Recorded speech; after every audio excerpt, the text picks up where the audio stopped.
Meus irmãos, vamos abrir a Bíblia no Evangelho de Lucas, no capítulo de número 21, no texto que vai do versículo 5 ao versículo 19, texto no qual o Senhor nos falará nesta manhã de domingo, no dia do Senhor.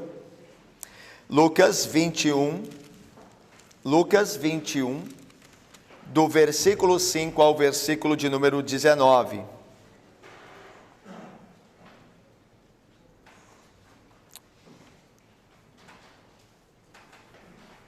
Eu farei a leitura, irmãos. Os irmãos, por favor, acompanhem atentamente em oração para que Deus nos revele a palavra dele através do texto sagrado. Diz assim, Lucas: perguntaram-lhe, mestre, 5, falavam alguns a respeito do templo, como estava ornado de belas pedras e de dádivas. Então disse Jesus: vede estas coisas? Dias virão em que não ficará pedra sobre pedra que não seja derribada. Perguntaram-lhe, mestre, quando sucederá isto? E que sinal haverá de quando estas coisas estiverem para se cumprir? Respondeu ele: vede que não sejais enganados, porque muitos virão em meu nome dizendo, sou eu, e também, chegou a hora, não os sigais. Quando ouvirdes falar de guerras e revoluções, não vos assusteis, pois é necessário que primeiro aconteça estas coisas, mas o fim não será logo. Então lhes disse, levantar-se-á nação contra nação, e reino contra reino. Haverá grandes terremotos, epidemias e fome em vários lugares, coisas espantosas e também grandes sinais do céu. Antes, porém, de todas estas coisas, lançarão mão de vós e vos perseguirão, entregando-vos às sinagogas e aos cárceres, levando-vos à presença de reis e governadores por causa do meu nome. E isto vos acontecerá para que deis testemunho. Assentai, pois, em vosso coração, de não vos preocupardes com o que haveis de responder, porque vos darei boca e sabedoria a que não poderão resistir, nem contradizer todos quantos se vos opuserem. E sereis entregues até por vossos pais, irmãos, parentes e amigos, e matarão alguns dentre vós. De todos sereis odiados, por causa do meu nome.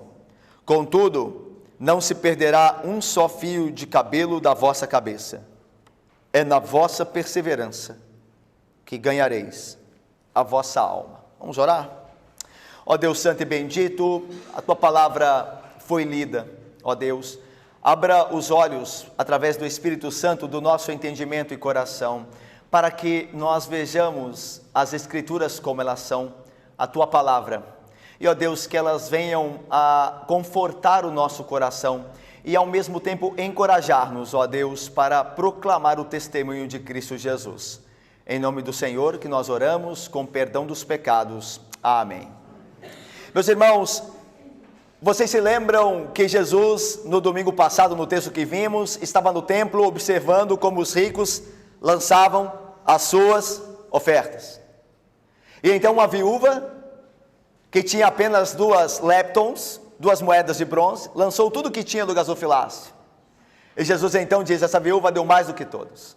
Isso tudo aconteceu no templo, provavelmente no pátio das mulheres, onde ficavam as caixas do depósito das ofertas do templo. Agora, irmãos, o que acontece? Qual que é o movimento que acontece agora? Segundo o texto de Mateus e Marcos, Jesus está indo embora do templo.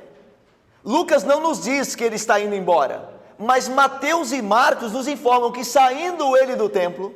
Então a ideia é de que depois de ter visto os homens depositando suas ofertas, e aquela viúva quem Jesus de fato aprova, eles estão indo embora do templo.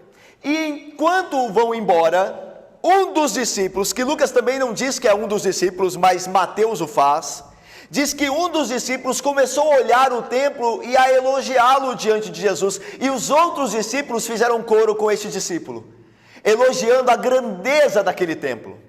É isso que está acontecendo, essa cena que nós devemos ter em mente. Olha aqui então o texto diz: falavam alguns, e esses alguns nós sabemos que através de Marcos 13:1, que eram alguns dos discípulos. Então falavam alguns a respeito do templo, como estava ornado de belas pedras e de dádivas.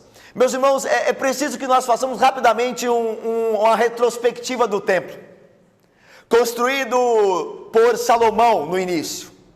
Salomão, ele constrói o templo ao Senhor no ano de número 969 a.C. E o templo de Salomão possui uma glória singular.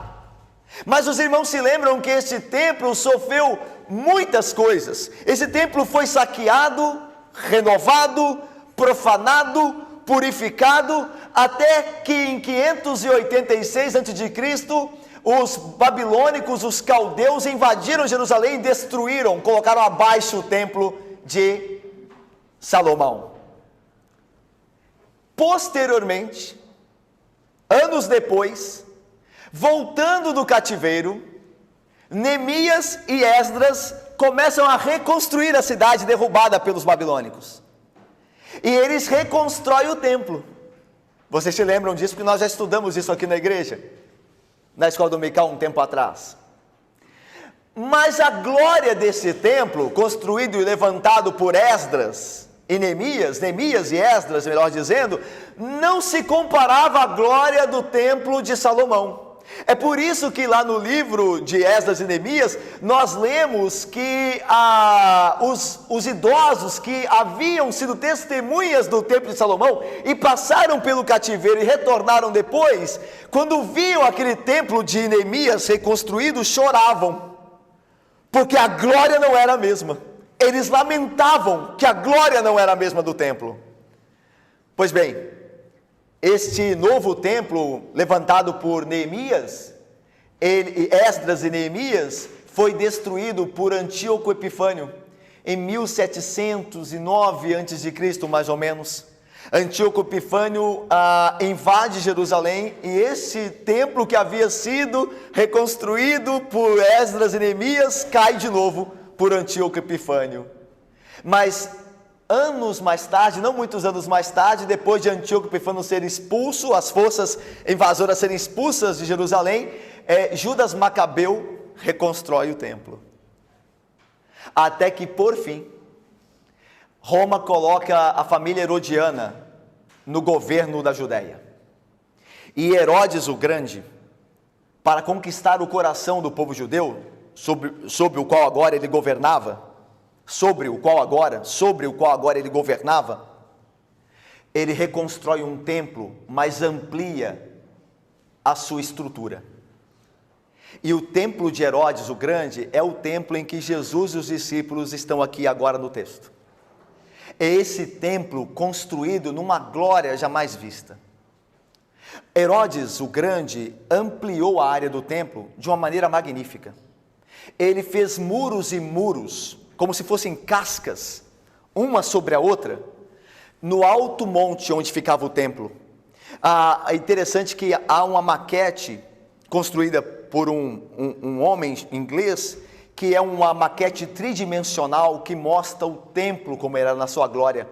O templo, a estrutura do templo que Herodes construiu ia subindo até alcançar o ápice, que era o lugar santo do templo. Primeiro, na metade da montanha para cima, via o muro que dava acesso ao pátio dos gentios. A montanha subia um pouco mais e via o muro que dava acesso ao pátio das mulheres. Um pouco mais e o pátio dos homens e o átrio dos sacerdotes, até o ápice do monte, que era onde ficava o templo, o lugar santo e o santo dos santos. A ideia é que quando os homens chegavam a Jerusalém para adorar, eles tinham que subir a montanha para chegar no templo. E cada átrio para o outro havia escadarias enormes, com grandes degraus. A ideia da imponência do templo que Herodes havia levantado. Portas de ouro davam acesso aos átrios. Era algo estupendo. pedras com mais de 1,5 metro de altura, tanto que os discípulos dizem: veja, Senhor, estas pedras. O templo de Herodes Grande era algo maravilhoso, imponente. Havia um ditado na época que dizia o seguinte: se alguém não viu o templo de Herodes, esta pessoa não sabe o que é um edifício magnífico. Se alguém não contemplou o templo de Jerusalém na época de Herodes o Grande, essa pessoa não tem ideia do que é um edifício magnífico. Era um prédio, uma obra imponente, gloriosa. E é por isso que ela arranca essa declaração dos discípulos. Veja aí, olha o que eles dizem. Falavam alguns a respeito do templo, como estava ornado de belas pedras e de dádivas. Essas dádivas, meus irmãos, eram presentes para embelezar o templo. Herodes o Grande, por exemplo, doara cachos de uvas do tamanho de homens, cobertos de ouro, uma obra em formato de cacho de uvas, do tamanho de homens, que eram colocados nos muros, para embelezar os muros. A ideia de que os discípulos olham: olha essas pedras, Senhor, olha essas dádivas, vejam que presentes para o templo. Eles estavam de fato boquiaberto com a grandeza do templo e com as dádivas que ele possuía. Mas veja o que Jesus diz, veja o que Jesus fala. Versículo 6: então disse Jesus: vede estas coisas das quais vocês me falam, essa glória deste templo, vede essas coisas. Dias virão, e Jesus agora vai profetizar, dias virão em que não ficará pedra sobre pedra que não seja derribada. Meus irmãos, essa profecia de Jesus se cumpriu, por fim, no ano de número 70, quando as tropas romanas de Tito invadiram Jerusalém. Alguns estudiosos, segundo o comentarista William Hendrickson, dizem que, alguns historiadores dizem, segundo William Hendrickson, que morreu provavelmente mais de 1 milhão de judeus nessa guerra judaica contra os romanos, por volta do ano 70. E Tito e Oscar então invade Jerusalém, mata muitos judeus e destrói definitivamente o templo para ele nunca mais se levantar. O templo nunca mais seria levantado. Como Jesus profetizara: você vê essas coisas? Vocês veem essas coisas? Pois eu vos digo que dias virão que não ficará pedra sobre pedra deste edifício. E este dia se cumpriu no dia que Tito Oscar invadiu Jerusalém e destruiu definitivamente o templo. Há em Jerusalém até hoje algumas pedras dos muros, uma pedra sobre a outra. O muro derribado, a construção colocada abaixo, e não mais templo, como Jesus havia profetizado. Pense bem, irmãos, pensem só. Do que adianta um templo frequentado por pessoas que não obedecem a Cristo?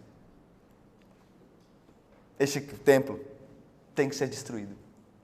Esse templo tem que vir abaixo. Ele não tem razão de ser.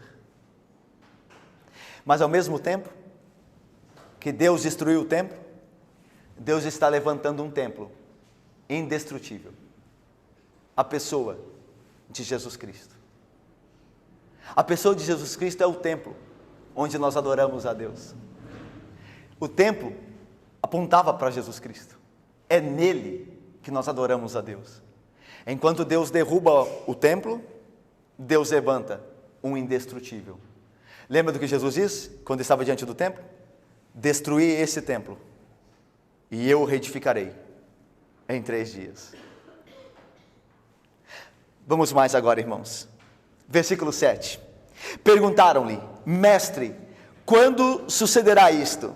E que sinal haverá de quando estas coisas estiverem para se cumprir? Essa pergunta dos discípulos dá início ao sermão profético de Jesus, que em Mateus encontra-se no capítulo 24, mas aqui em Lucas no seu capítulo de número 21. Esse é o sermão escatológico. Jesus falará das últimas coisas e daquelas coisas que antecederiam as últimas coisas. Então aqui começa o sermão profético de Jesus, que vai falar dos sinais que acompanharão o mundo até os últimos tempos, até aqueles sinais iminentes da sua vinda. É através dessa pergunta que Jesus dá início ao seu sermão escatológico, ao seu sermão profético. Meus irmãos, Lucas não nos narra aqui, mas os evangelhos sinóticos nos mostram que Jesus saíra do templo, onde ele ouvira aquele elogio que os discípulos fizeram à construção, e diz a eles que pedra sobre pedra não ficará naquela construção, até que seja tudo derribado, e Marcos nos diz que eles foram embora, e chegando no Monte das Oliveiras, que ficava no caminho de Jerusalém para Betânia, chegando ali no monte, os discípulos fazem essa pergunta: Senhor, quando sucederá aquilo que o Senhor disse? Quando é que o templo será destruído? E quando será os sinais do fim dos tempos? É interessante que Lucas não fala dos fins dos tempos, mas Mateus diz que eles perguntam juntamente com relação a quando o templo será destruído. Os discípulos também perguntam: e quando será o sinal ou o fim dos séculos? Então essas duas perguntas devem estar conosco para entender melhor o que Jesus responde e o seu sermão. Veja só, irmãos, o texto continua. Respondeu ele, Jesus vai dar a resposta à pergunta: vede que não sejais enganados. Interessante que Cristo não quer que ninguém seja enganado, porque Ele é a verdade. Vede que não sejais enganados, porque muitos virão em meu nome, dizendo sou eu, e também chegou a hora. Não os sigais. Quando ouvirdes falar de guerras e revoluções, não vos assusteis, pois é necessário que primeiro aconteça essas coisas, mas o fim não será logo. Perceba, meus irmãos, que Jesus, antes de falar do fim de tudo, das últimas coisas, Jesus fala do que virá antes. Os teólogos chamam esses sinais aqui que nós acabamos de ler, e os seguintes que estão no versículo 10 e 11, de sinais paralelos, não sinais iminentes. Os sinais iminentes são aqueles sinais que acontecerão, e logo após eles acontecerem, imediatamente Cristo virá. Mas os sinais paralelos, falsos profetas, guerras, terremotos, sinais do céu, são chamados sinais paralelos, ou seja, eles acompanham a história da humanidade até que venha o ápice, até que venha a vinda do Senhor Jesus Cristo. Então Jesus está dizendo o seguinte: quando vocês virem esses sinais, não pensem que será logo o fim, porque esses sinais acompanham a história do mundo. Sempre aconteceram guerras, falsos profetas sempre se levantaram e se levantarão até o fim, terremotos sempre aconteceram. Esses sinais mostram que alguma coisa está errada com o mundo, certamente, eles apontam para a consumação, mas não é logo o fim. O fim não será imediatamente por causa desses sinais. É isso que Jesus está ensinando aqui. Veja aí, ele diz, respondeu ele: vede que ninguém vos engane, versículo 8, porque muitos virão em meu nome dizendo sou eu, e também chegou a hora, não os sigais. Jesus diz, meus irmãos, que a igreja cristã contemplaria, testemunharia até que chegasse o tempo do fim, falsos profetas, pessoas que viriam em nome de Jesus dizendo sou eu sou o Cristo, eu sou o prometido. Nós temos os papas, né? Os papas dizem, sou eu o Cristo. Vocês se lembram que os papas são chamados o vigário de Cristo na terra, o representante de Cristo na terra, que tem a autoridade de Cristo na terra. Não os sigais, muitos virão, já não vieram tantos papas, muitos virão dizendo sou eu sou o representante máximo de Cristo, não os sigais. E mais ainda, Jesus continua, e muitos dirão chegou a hora. São aqueles que dizem, olha, o fim está próximo. Mas meus irmãos, se ninguém sabe a hora, senão o Pai, nós não devemos seguir aqueles que dizem, chegou a hora, Cristo está voltando na semana que vem, Cristo voltará daqui a tantos dias. Não os sigais, porque ninguém sabe a hora. Se você ouvir, chegou a hora de alguém, você não deve segui-lo, porque ninguém sabe a hora, senão o Pai. Mas Jesus continua dizendo, quando ouvides falar de guerras e revoluções, não vos assusteis, pois é necessário que primeiro aconteçam estas coisas, mas o fim não será imediato, ou não será logo. Irmãos, é interessante que na época que Jesus falou isso, no dia que ele falou isso, a Roma gozava de paz, era a Pax Romana. Não havia guerras para com o maior império da terra na época, mas dali a 4 décadas, depois de 4 décadas, de 40 anos, Roma teria turbulência política novamente.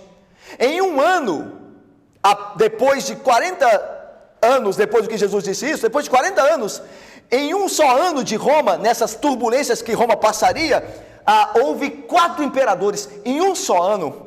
Eram eles Galba, Otto, Vitélio e Vespasiano. Em um ano, 4 imperadores passaram por Roma. Então as guerras aconteceriam, as revoltas aconteceriam, como acontece até hoje. Nós já passamos por uma Primeira Guerra Mundial, já passamos por uma Segunda Guerra Mundial, passamos por tensões, um bloco, Rússia, China, Venezuela aqui, outro bloco se formando, Estados Unidos, Brasil, Inglaterra. E atenção, se mexe um país, o outro ameaça. Se os Estados Unidos fazem uma coisa, a China de fato vem ameaçando e vice-versa. Então há tensões de guerra. Mas Jesus diz assim: não vos assusteis. Não vos assusteis. Esses são sinais paralelos. Essas coisas acontecem e são lamentáveis. Mas não fiquem preocupados, porque o fim não será logo. Embora se caminha para o fim, a guerra, a revolução, os falsos profetas não são sinais certos, iminentes de que Jesus vai voltar imediatamente. Jesus diz então: olha, não turbe o vosso coração, não se preocupeis. E Jesus continua, veja o que ele diz no versículo 10 e 11. Então lhes disse: levantar-se-á nação contra nação, e reino contra reino. Haverá grandes terremotos, epidemias e fome em vários lugares, coisas espantosas e também grandes sinais do céu. Jesus Cristo, depois de falar da guerra, que já falou de guerras, levantar-se-á nação contra nação e reino contra reino, ele diz que haverá também grandes terremotos. É interessante que no ano de número 79, o famoso vulcão no sul da Itália, Vesúvio, entrou em erupção, destruindo a cidade de Pompeia e a circunvizinhança, no ano de número 79, depois de Cristo. E é interessante que Jerusalém já tinha caído em 70, e em 79 o Vesúvio entrou em erupção, ficou marcado na história. Tem até filmes que falam disso, da tragédia em Pompeia por causa desse vulcão. Mas veja, essas coisas acontecem. Eu fico imaginando que naquela época, quando o Vesúvio entrou em erupção, muitos deviam estar falando: é o fim do mundo, é o fim do mundo. Mas nós chegamos a 2020 já, estamos chegando a 2020, e o mundo não acabou. Haverá terremotos, pestes e fomes, mas todas essas coisas não ainda anunciam um fim imediato. São sinais paralelos, mostram que há alguma coisa errada no mundo, que não deveria ser assim, mas não é ainda um sinal iminente da vinda de Cristo. Depois Cristo diz que coisas espantosas e também grandes sinais do céu acontecerão. É interessante que Cristo aqui se refere a cometas, meteoritos, eclipses. E é interessante isso, como isso mexe no imaginário popular, não é? Como acontece um eclipse, as pessoas veem o dia ficar noite, já começam alguns, olha, o que está acontecendo, é o fim dos dias, essas coisas mexem. Vem uma notícia sobre um meteorito que está encaminhando e pode entrar na órbita da Terra. É o fim do mundo, irmãos.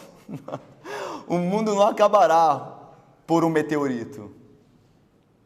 O mundo acabará com a vinda de Cristo Jesus. Nenhuma tragédia, uma hecatombe vai destruir este mundo antes que Cristo venha. Cristo vem julgar este mundo. Este mundo aguardará a volta, como tem aguardado a volta do juízo de Cristo Jesus, e a igreja tem esperado o seu retorno para estar com Ele para sempre, em sua glória, na bem-aventurança dos santos. Portanto, acalmemo-nos, Cristo diz. Se acalmem.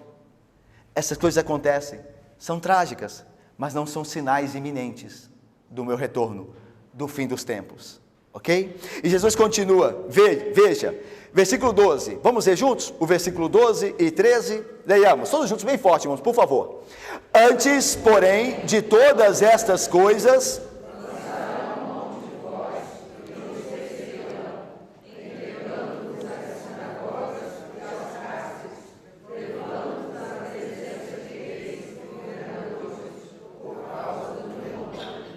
isto vos acontecerá. Veja, meus irmãos, antes de todas essas coisas, das guerras, da queda de Jerusalém em 70, do templo em 70, antes de tudo isso, vocês serão levados à presença, lançarão mão de vós e vos perseguirão, entregando-vos às sinagogas e aos cárceres, levando-vos à presença de reis e governadores por causa do meu nome, e isso vos acontecerá para que deis testemunho. É interessante, meus irmãos, que essa profecia, ela é específica para o grupo dos discípulos que ouvia Jesus naquele dia. Ainda que Paulo diz que todos nós seremos perseguidos se quisermos viver piedosamente em Cristo, isso se aplica a todos nós, a todo crente. Esta profecia não é aplicável a todos nós, porque somos todos nós levados à presença de reis e governadores. Muitos crentes morreram sem ir à presença de reis e governadores para dar testemunho. Deram testemunho certamente nos limites em que Deus os colocara, na vizinhança, mas não precisaram ir a reis e governadores. Mas então a ideia é que Jesus profere esta profecia com relação ao que aconteceria com seus discípulos que estavam ouvindo ele ali. Tanto que ele diz: muitos de vós, vocês serão levados, e dentre alguns de vocês passarão por fio de espada, morrerão. Então é uma palavra profética aos discípulos que estavam ouvindo ali. É claro que isso é aplicado em alguma medida a nós, é óbvio, nós veremos isso.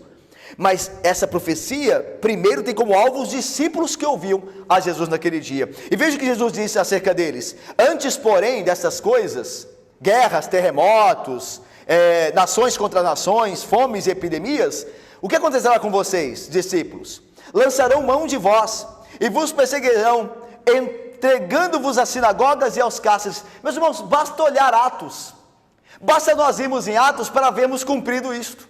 Não havia ainda acontecido as grandes guerras judaicas contra os romanos, nem os grandes terremotos, nada disso, mas os crentes já estavam sendo entregues às sinagogas e aos cárceres por amor de Cristo. Veja que Paulo, antes de se converter, levou muitos crentes às sinagogas para serem julgados e mortos. Paulo fez isso quando era um perseguidor da igreja. Ele perseguiu a igreja de Cristo. Depois ele passou de perseguidor a perseguido. Ele mesmo foi levado às sinagogas para ser julgado, foi colocado em cárceres. Então isso se cumpriu. Basta nós vermos o livro de Atos. E Jesus continua: levando-vos à presença de reis e governadores. Pense, meus irmãos, na pessoa, por exemplo, em relação a reis, de Herodes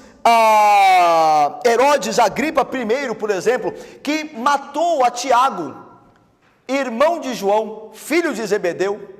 Tiago, o irmão de João, foi levado diante de Herodes Agripa I e foi morto a fio de espada, sua cabeça foi decapitada. Jesus disse: eles levarão vocês diante de reis. E é interessante, meus irmãos, que Tiago, segundo Marcos 13:1, Tiago é um dos que pergunta a Jesus: quando acontecerá essas coisas? E Jesus está respondendo a Tiago: olha, vão levar vocês diante de reis. E Jesus vai dizer mais tarde: e alguns dentre vocês morrerão. E Tiago está ouvindo isso, e é dele também que Jesus falava. Então veja, pense também em Agripa II, é diante de quem Paulo teve que fazer sua defesa, segundo Atos. Então os homens, os discípulos, foram levados, segundo a profecia de Jesus, diante de reis para dar testemunho.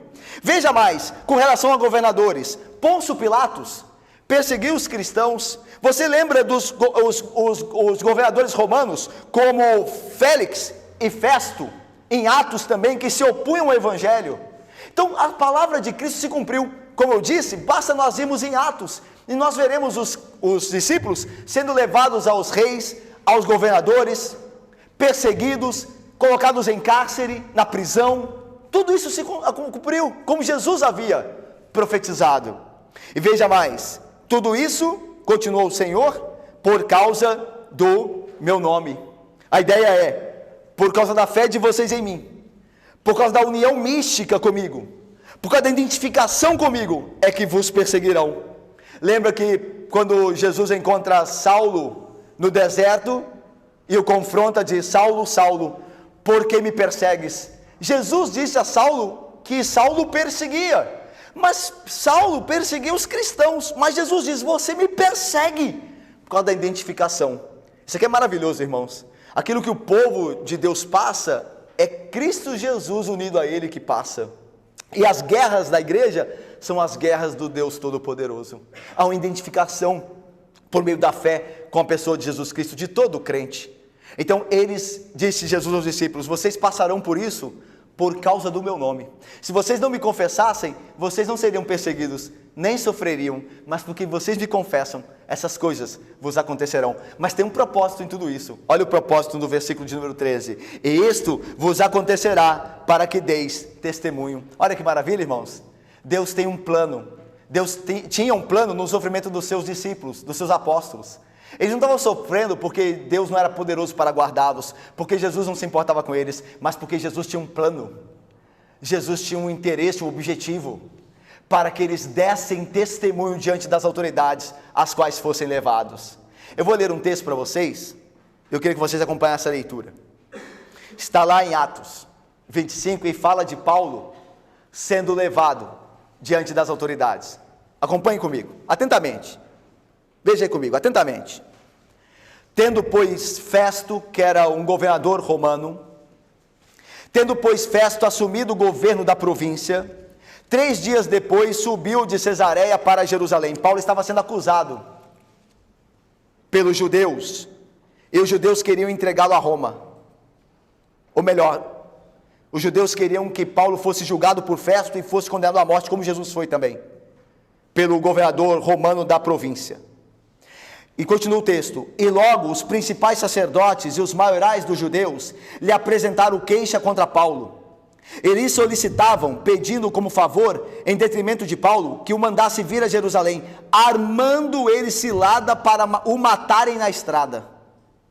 Então os judeus, os sacerdotes, estavam falando contra Paulo diante de Festo, autoridade romana da província, dizendo: Paulo estava em Cesareia, e os judeus diziam: traga Paulo aqui para Jerusalém.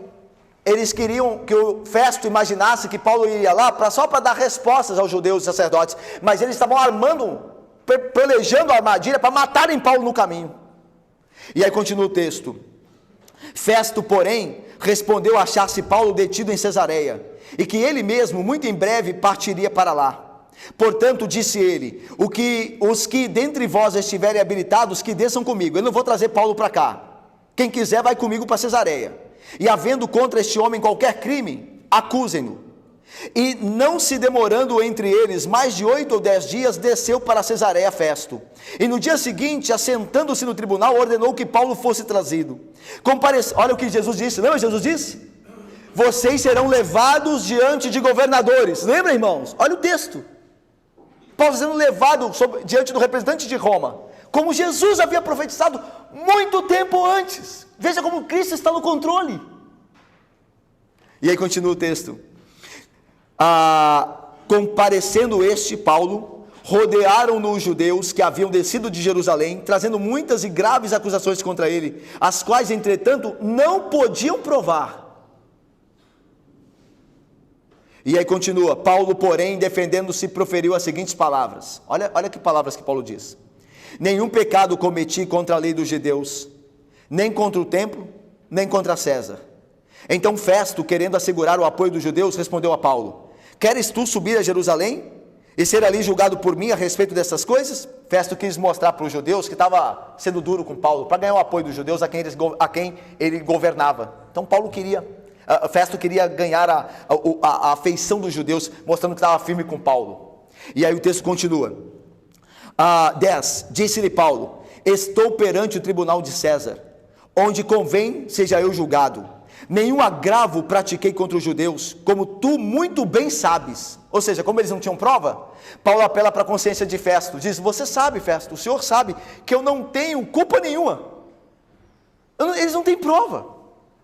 E aí Paulo continua: caso, pois, se por acaso eu tenha praticado algum mal ou crime digno de morte, estou pronto para morrer. É interessante que Paulo era a favor da pena de morte, né? Paulo, o apóstolo da graça, era a favor da pena de morte. E isso é do Novo Testamento, não é antigo, não é novo.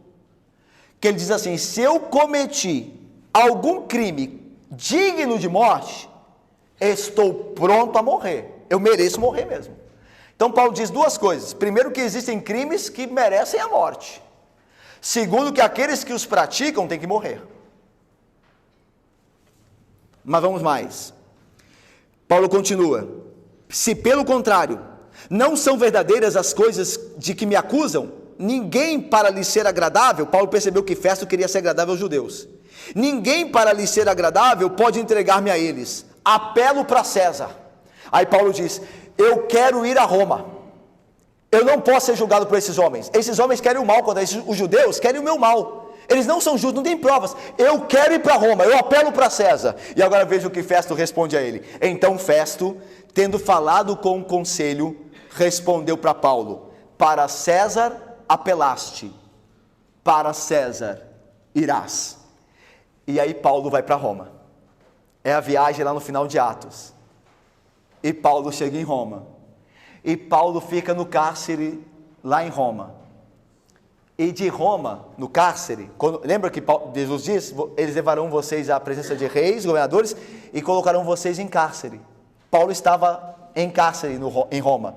Aí do cárcere, Paulo escreve a carta aos Filipenses. E olha o que ele escreve. Quando ele estava lá em Roma, preso, olha o que ele escreve. Lembra do que Jesus disse? Isso tudo acontecerá com vocês por amor do meu nome, para que vocês deem testemunho. Agora olha Paulo escrevendo na cadeia lá em Roma. Quero ainda, irmãos, certificar-vos de que as coisas que me aconteceram, a prisão e tudo mais, antes têm contribuído para o progresso do Evangelho. Que maravilha! De maneira que as minhas cadeias em Cristo se tornaram conhecidas de toda a guarda pretoriana, a guarda de elite do Império Romano, e de todos os demais. E a maioria dos irmãos, estimulados no Senhor por minhas algemas, ousam falar com mais desassombro a palavra de Deus. No final da carta ele diz assim: saudai cada um dos santos em Cristo Jesus. Os irmãos que se acham comigo vos saúdam. Todos os santos vos saúdam, especialmente os da casa de César. Já havia gente em Roma, dentro do governo romano, convertido pelo testemunho de Paulo. Agora nós lembramos o que Jesus diz: essas coisas vos acontecerão para que vocês deem testemunho. Continuando o texto, versículo 14 de Lucas 21. Jesus continua então: assentai, pois, em vosso coração. Ele vai consolar os discípulos.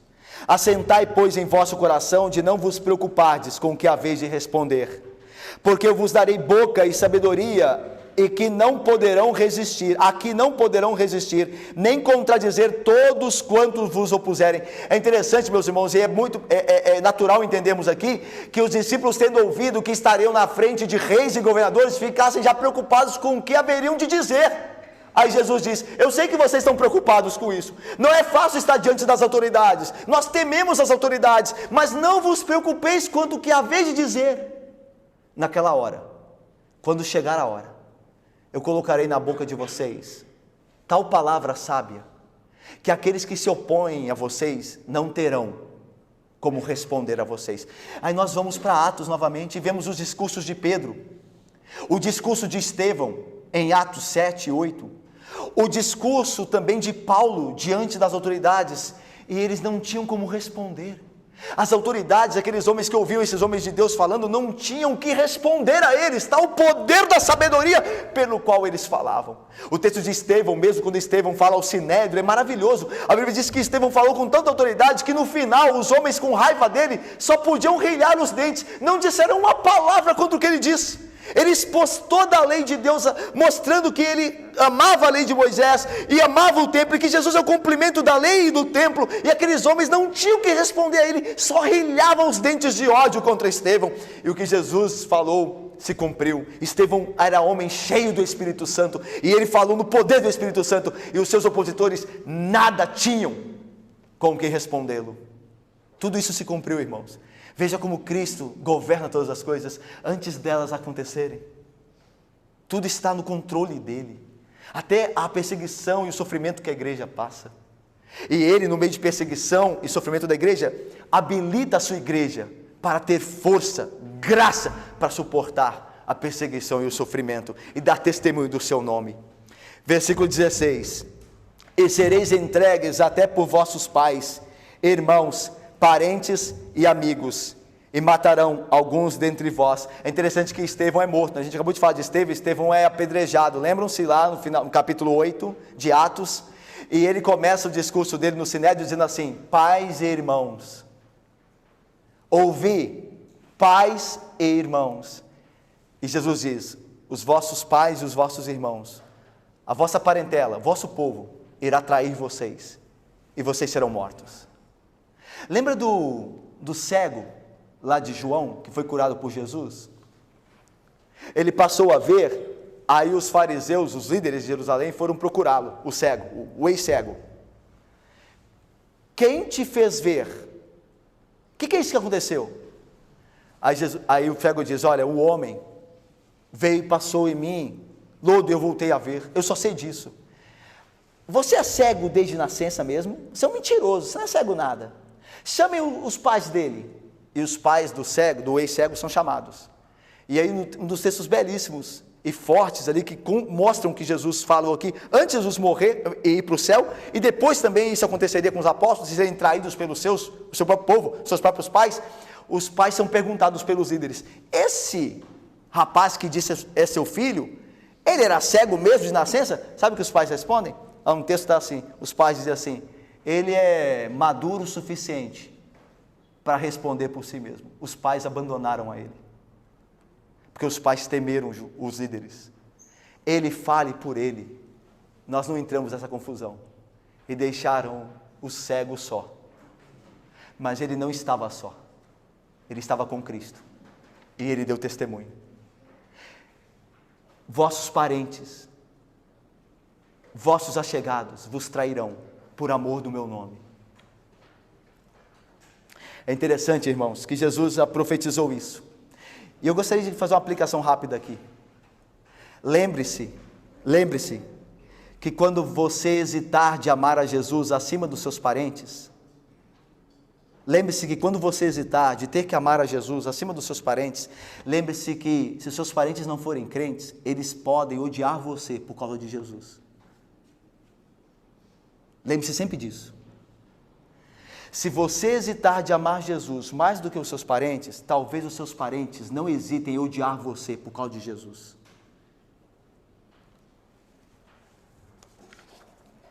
Jesus termina então no versículo 18. Contudo, olha só que palavra confortadora, irmãos. Vamos ver 18 e 19, terminando? Leiamos. Contudo, não se perderá um só fio de cabelo, é na vossa perseverança. Meus irmãos, pode parecer uma contradição aqui terminando o que é a palavra de Jesus? Pode parecer uma contradição dizer que nenhum fio da vossa cabeça se perderá, se Jesus tinha dito anteriormente que alguns deles seriam mortos. E se nós fôssemos ali do grupo dos discípulos, nós perguntaríamos: Senhor, o Senhor disse que nós vamos morrer, como é que nenhum fio da nossa cabeça vai se perder? A ideia aqui, meus irmãos, de fio da cabeça se perder, não se perder, não é a ideia de que os discípulos não morreriam, mas de que Cristo estava no controle e na proteção final e eterna da vida deles. Nada do que acontecer com vocês fugirá do plano de Deus. Esse é o ponto. Deus tem contado os fios do cabelo da vossa cabeça. Deus tem contado, e nenhum deles se perderá, ou seja, tudo está no controle do vosso Pai. Tudo está no controle dele. Se vocês hão de sofrer e morrer por amor do meu nome, isso está no controle de Deus. Vocês não sofrerão finalmente nenhum dano. Vocês não sofrerão finalmente nenhum dano. Vocês devem, disse Jesus aos seus discípulos, devem testemunhar do meu nome. Não temam, alguns de vós morrerão por isso, mas fiquem tranquilos, nenhum fio do vosso cabelo se perderá. Nenhum fio da vossa cabeça se perderá, disse Cristo. Ele tem o domínio de todas as coisas. Por fim, é na vossa perseverança que ganhareis a vossa alma. Meus irmãos, os filhos de Deus perseverarão. O céu não é de covardes. A Bíblia diz que os covardes não entrarão no reino dos céus. A pessoa que tem vergonha de falar de Cristo, não entrarão no reino dos céus. A gente pensa que é só assassino que não vai entrar, adúltero. A Bíblia diz, os covardes também não entrarão. Talvez eu e você nunca tenhamos adulterado, não matamos ninguém, não roubamos ninguém, estamos garantidos. A Bíblia diz, os covardes, aqueles que temem dar testemunho de mim, por perder amizades, amigos, parentes, benefícios no emprego, aceitação popular, aqueles que têm vergonha de mim, não entrarão no reino. Para fora, os covardes não entrarão. É por isso que Jesus diz, é na vossa perseverança que ganhareis a vossa alma. A certeza de que a vossa alma é vitoriosa é por meio da perseverança de vocês. No meio do sofrimento, vocês hão de perseverar, e nisso está a vitória da vossa alma. A vitória da sua alma, meu irmão, e da minha alma, não está nos bens que temos, nas coisas boas que nos acontecem, mas na perseverança no meio do sofrimento. Ali está a salvação da nossa alma. Ali está a certeza de uma vida vitoriosa em Cristo Jesus. É no meio do sofrimento por amor de Cristo. Não é qualquer sofrimento, não estamos falando aqui não. O sofrimento por dar testemunho de Cristo, os homens te perseguirem, zombarem de você e você continuar firme, é que você tem a certeza que você ganhou a sua alma, que Deus salvou a sua alma. Eu termino com 5 aplicações, entre elas algumas perguntas. Irmãos, atenção. O juízo de Deus sobre o templo, lembra? Não ficará pedra sobre pedra? O juízo de Deus sobre o templo nos mostra que Deus, em hipótese alguma, será conivente com o pecado de quem quer que seja. Deus destruiu, meus irmãos, o templo que foi levantado para Ele. Eu fico pensando que se Deus fosse um Deus que não fosse santo, Ele, deixa o meu templo aí. As pessoas pecam dentro dele, mas deixa ele aí, ele é meu. Mas Deus não hesitou em derrubar um templo, quando dentro dele havia pecadores. Por isso, irmãos, isso mostra que Deus, no seu juízo, não faz acepção. Por isso, arrependamo-nos. Nós não estamos seguros se não estivermos em Cristo arrependidos, ok? Ninguém está seguro, nem eu nem você. Segundo, o caos neste mundo não deve fazer com que temamos em nosso coração. Tudo está sob o controle de Deus. Jesus profetizou sobre guerras, terremotos, nações contra nações, prisão dos apóstolos, cárcere, morte entre alguns deles. Tudo está no controle. Todo este caos que aparentemente nós vemos, toda essa confusão, está sob o controle de Cristo Jesus. A sua igreja não tem o que temer, irmãos. Nós não temos o que temer. Aconteça o que acontecer conosco, nós estamos debaixo da providência absoluta de nosso Deus e Pai, de nosso Senhor Jesus Cristo. Nós não temos o que temer. Nós não temos. Nós não temos nenhum fundamento para o temor. Nada. Porque Deus controla todas as coisas. Tudo o que Ele disse que aconteceria, aconteceu. Tudo, segundo a sua palavra. Nossa salvação também será realizada plenamente como Ele prometeu. Terceiro, uma pergunta. Nós nos valemos de nossos sofrimentos para testemunharmos? Jesus disse, vocês sofrerão essas coisas para que vocês possam dar testemunho de mim. Você usa o sofrimento, os seus sofrimentos para testemunhar acerca de Cristo? Ou no seu sofrimento, você e eu murmuramos contra Deus, reclamamos contra Deus, nos rebelamos contra Ele? Ou você tem usado positivamente o sofrimento que Deus colocou sobre você e sobre mim para promovermos a glória do seu nome? Essa é uma pergunta que você tem que fazer. Quando eu sofro, como é que eu me comporto? Quando eu sofro, como é que eu me comporto? Quando alguém fala de mim, mal de mim, eu glorifico a Deus na resposta que eu dou? Quando alguém me persegue, quer o meu mal, como é que eu ajo nisso? Como é que eu reajo a isso? São perguntas que você deve responder, segundo a graça de Deus, segundo a palavra dele. Quarto, temos orado para Deus nos fazer preparados para sofrer pelo nome de Jesus? Você tem orado? Geralmente a gente foge de embates que nos façam sofrer por amor do nome de Jesus. Mas a ideia não é fugir, não. A ideia é orar. Senhor, me ajuda. Tal pessoa tem se levantado contra o teu evangelho, eu tenho que confrontá-la. Tal pessoa na minha casa, na minha família está pecando, eu tenho que confrontá-la. O meu filho está pecando, eu tenho que confrontá-la. Eu tenho medo de perder o meu filho, mas Senhor, me ajuda a ser corajoso. Nós não temos que fugir desses embates, irmãos. Nós temos que ir a eles confiados no poder e na graça de Jesus Cristo. Nós não podemos fugir. Nós temos que estar prontos a fazer Cristo conhecido, mesmo que nós soframos com isso. Ore por isso, irmão. Ore por isso. Quinto e último. Saibamos que Deus nos guarda até da vida ao fim. Sejamos então corajosos e firmes. Nenhum fio da vossa cabeça se perderá. Nenhum fio. Deus nos guarda da vida até o fim. Não temamos. Sejamos corajosos. Nada acontecerá conosco sem que Deus queira, sem que esteja no plano dele. Se os homens nos odiarem por nosso testemunho, isso estava no plano de Deus. Precisa acontecer para o nosso bem, para a glória dele. Portanto, não temamos. Sejamos fiéis e firmes, corajosos. Deus cuidará do resto, como Ele sempre cuidou. E Ele faz muito bem. Que Deus abençoe. Amém, irmãos.